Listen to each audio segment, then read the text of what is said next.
ওদিকে অর্ণব ইরাকে একটা ওষুধ দিয়ে বলে এটি 3 দিন খাওয়ালে সূর্য ভেজিটেরিয়ান হয়ে যাবে, আর আমরা সেই সুযোগ নিয়ে সূর্যকে বাড়ি থেকে নিয়ে গিয়ে ইলেকট্রিক শক দিয়ে সব কথা বার করে নেব।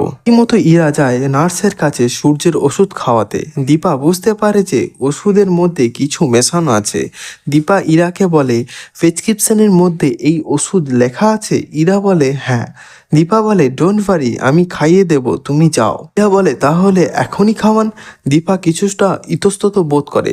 তারপর খাওয়াতে গেলে ঠিক টেবিলের সামনে ওষুধের বাস্কটা ফেলে দেয়। যখনই ইরা বাস্কটা কুড়োতে নিচে ঝোঁকে ঠিক তখনই দীপা সিপিতে থাকা ওষুধটা ফেলে দেয় এবং সূর্যের মুখে এক ফোঁটা ওষুধ লাগিয়ে দেয়, যাতে ইরা বুঝতে পারে যে সূর্যের ওষুধ খাওয়ানো হয়েছে। সূর্যের নিরাপত্তার কথা ভেবে দীপা রুমের ভেতর সিসিটিভি ক্যামেরা লাগিয়ে রাখলো। এইদিকে সোনারূপা ইরার কাছে শুতে যায়। সোনারূপা বায়না করে যে মায়ের মতন করে গান গেয়ে আমাদেরকে ঘুম পাড়াতে হবে। এমনকি রূপা বলে আমি যখন বাথরুমে যাব তখন তুমি বাথরুমের সামনে দাঁড়িয়ে গান করতে হবে, না হলে আমার খুব ভয় পায়। ওইদিকে দীপার দাদা যায় ডাক্তারের সাথে কথা বলতে। ডাক্তার বলে দীপার কথা যদি ঠিক হয় যে ওরা যদি দুষ্কৃতী হয়ে থাকে তাহলে দীপার খুবই বিপদ। দীপার দাদা বলে ভয় নেই, আপনি দীপাকে ডাকুন আমার কাছে।